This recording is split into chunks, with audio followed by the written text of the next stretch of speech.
o que o Isaac Newton estava fazendo era isso. Ele estava explicando coisas. Ele estava tentando explicar coisas. Não mudou em nada a fé dele. Ele estava explicando.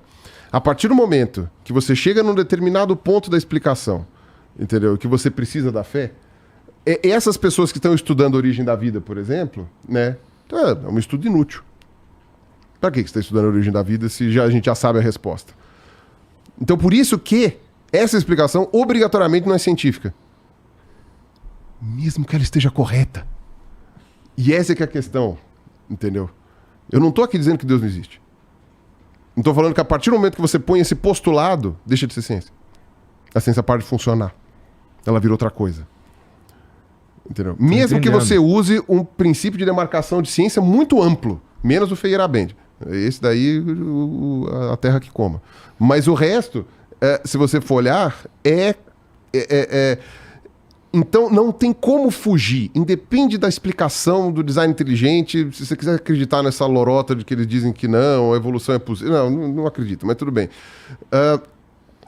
Mesmo que você coloque uma explicação de como se fosse uma evolução guiada, uma evolução teísta, uma coisa assim, se você coloca isso como ciência, é pseudociência. Entendi. Porque não tem como ser científico, porque você trava. Você não consegue medir Deus, né? Não consegue observar Deus. Você não consegue nada Deus, né? E não precisa nem ser Deus. Pode ser o ET, pode ser, não sei, pode ser qualquer coisa, pode ser o monstro espaguete voador. Não interessa. É que vem uma explicação, que é essa explicação mágica, entendeu? Exato. Chega um momento que o cara fala, ele tira a carta, sabe? Ele tira a carta aqui do poder.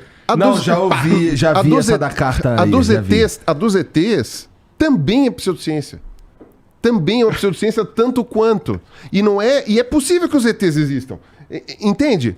Vamos pegar os ETs, é um bom exemplo por causa disso, porque os ETs não quebram o princípio de materialismo da ciência. Os ETs seriam coisas materiais, mesmo que eles sejam energéticos, mas eles seriam materiais, né? Já que fóton é considerado matéria ainda? É a partícula da luz, ué. Exato. Então, quer dizer, você tem toda essa questão de não quebrar a materialidade. Então, vamos deixar os ETs como boa explicação. Os ETs estão interferindo na evolução, criaram a vida e tal, não sei das quantas. Plantaram a gente aqui. Plantaram. Já viu Evangelion? Tu gosta de anime? Puta, não sei nada de anime. Então fudeu. Quem gosta de Evangelion vai entender o lance de plantar a vida. Tá. Tudo bem, né? Mas enfim, quando você tem essa explicação... Você já viu Evangelion? Foda-se, vai. Tá. Os ETs, então, eles não quebram a materialidade do princípio. Então, beleza, materialismo metodológico, estão os ETs aqui. Só que não há nenhum bom motivo para você colocar a explicação dos ETs nisso daqui. Até porque ela também não explica. Ela só chuta o negócio para longe, mas ela também não explica. Se você tiver... Para você dizer que foram os ETs, você precisa primeiro ter uma evidência material de um ET. Ou de que seja algo... Por exemplo, as pirâmides não existem, né, cara? É verdade, são hologramas. É um estúdio, um chroma key gigante. Quer um exemplo? Por exemplo, uma coisa Sabia que tem gente que acredita nas pirâmides? É verdade. Eu sei, eu já falei com alguns. Por exemplo, a queda do asteroide lá de Chicxulub, lá no México. Quando os Álvares, né, que foi o pai e filho que estavam estudando lá, perceberam que tinha sido uma queda de asteroide, eles não sabiam que tinha sido Chicxulub, mas eles estavam observando ao redor do planeta camadas muito específicas que eram muito ricas no material irídio. Né? O irídio é um material que ele existe bastante aqui na Terra, só que no centro da Terra, né? No manto e tal. Ele não tem muito na crosta. Porque o que acontece? O irídio ele é muito pesado e ele se atrai com o ferro. Então, quando a Terra era líquida ainda, né, o irídio todo que estava por aqui, ele foi lá para dentro. Então, a crosta, quando secou, não tinha mais irídio nenhum. Então, praticamente todo o irídio que a gente tem na Terra, ele vem de fora. Ele vem de meteoritos, vem de asteroides, enfim, corpos que caem, né, aqui. E especialmente se forem férricos, né? Se forem ferrosos. Ferrosos. E aí, quando eles encontraram essa camada, eles falaram assim, cara, isso daqui não é daqui, isso aqui veio de fora. E mostrou-se correto anos depois, né? O pessoal estava desacreditando dos Álvares porque eles não tinham uma camada uma camada, não tinha uma cratera, até que os caras lá da Pemex lá acharam lá, né? Foram fazer lá no México lá, e aí os caras acharam. Mas, ou seja, proposta, hipótese, e depois um teste que foi encontrado, né? Que é uma ciência histórica, então você tem que procurar.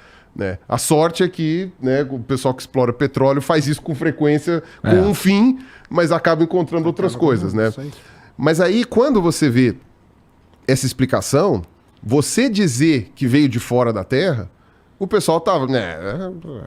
A explicação veio de fora da Terra, é muito fácil isso. Quando você teve a evidência, beleza. Então, a hipótese dos ETs para criarem a vida, você tem que ter uma camada de irídio aí. Você tem que provar que os ETs vieram pra cá de algum jeito. Entendi. Porque senão é uma hipótese tirada da bunda. É uma hipótese tirada da bunda. Que pode até ser verdade. Exato. Pode ser verdade, mas você não pode afirmar uma merda dessa. Porque se você afirma uma merda dessa, então tá bom, então a gente já respondeu. Não precisa explicar a origem da vida, não. Vieram os ETs e pronto, respondeu. Plantaram a gente aqui, tamo aí. E veja, eu não estou nem saindo do materialismo metodológico, porque os ETs seriam materiais.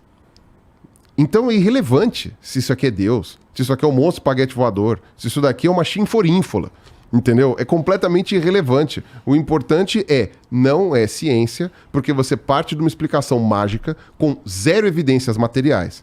O Iago me perguntou lá no Vilela se, falou assim, e Deus nunca poderia ser ciência? Eu falei assim, pode, se ele virar matéria.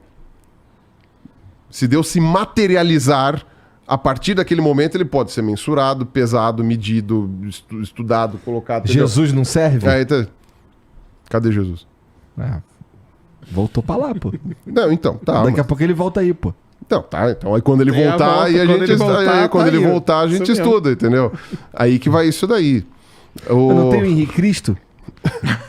Aí assim, se ele morrer e voltar depois de 3 dias, aí acabou, tá né, bom. cara? Aí então acabou, aí é verdade. Já pensou, cara? Voltei, né? Tipo, mas de novo, eu não estou dizendo que não existe, entendeu? Eu sou ateu, pra mim não existe. Poderia depois, se quiser abrir sobre esse assunto, eu posso explicar porque que eu acho que não existe.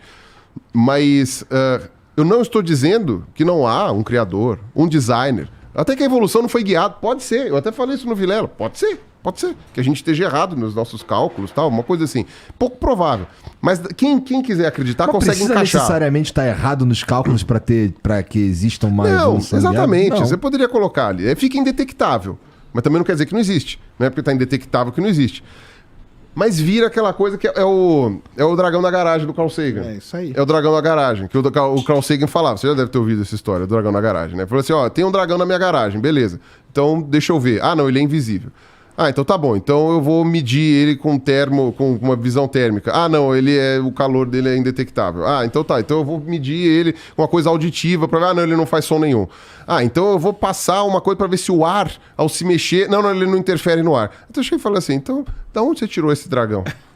Entendeu? Porque como é que você sabe que tem um dragão na garagem? De onde você tirou, entendeu? Olha, faz o seguinte, eu tenho um remedinho aqui. Então, sabe? Você tem uma série de coisas que você pode... É mais fácil explicar isso com o desequilíbrio de neurotransmissores da cabeça da pessoa que tá falando do dragão, entendeu? Do que do próprio dragão existir. Pode ser que o dragão exista? Pode. Você tem algum bom motivo para dizer que o dragão existe? Nenhum. Pode ser que Deus exista e assim... E agora eu tô falando do ponto de vista científico, não do ponto de vista de fé. Tá. E pode ser que ele tenha criado a vida e a vida não sei o quê? Pode ser. Mas não tem nenhum bom... Assim, se você coloca a hipótese de Deus nessa questão, entendeu? Você para de pesquisar aquilo que pode ser uma boa explicação. Entendi. E que tá na coisa. E pode ser o ET, e pode ser Deus, e pode ser qualquer coisa, entendeu? É isso que eu tô falando. É irrelevante isso, é irrelevante. Aí se você vai falar do que não, mas aí a Bíblia, não sei quanto, aí você já saiu e foi completamente pra religião. Mas o estudo da origem da vida, mesmo que seja uma origem química, você chega e fala assim, não, tá bom, lá na fumarola submarina você tem a momorilonita lá que juntou e aí isso daí formou a primeira membrana e tal, aí sai lá você tem as peças para formar os primeiros aminoácidos, depois as primeiras bases nucleotídicas, tá, você vai formou. Você chega e fala, tá bom, ok, formou, tem uma explicação material, do mesmo jeito que o Newton descreveu a gravitação universal. O Newton descreveu a gravitação universal muito bem. Foi corrigido depois até, né? Quando teve a questão da própria relatividade, né? Mostrando que não funcionava em tudo quanto é lugar, mas estava certo aonde funcionava. E o Newton questionou Deus em algum momento? Não. Então, você está dizendo que todo mundo que estuda a origem da vida é ateu? Eu não sei. Aí essa é uma pergunta que eu não sei dizer. Mas eu chutaria que não.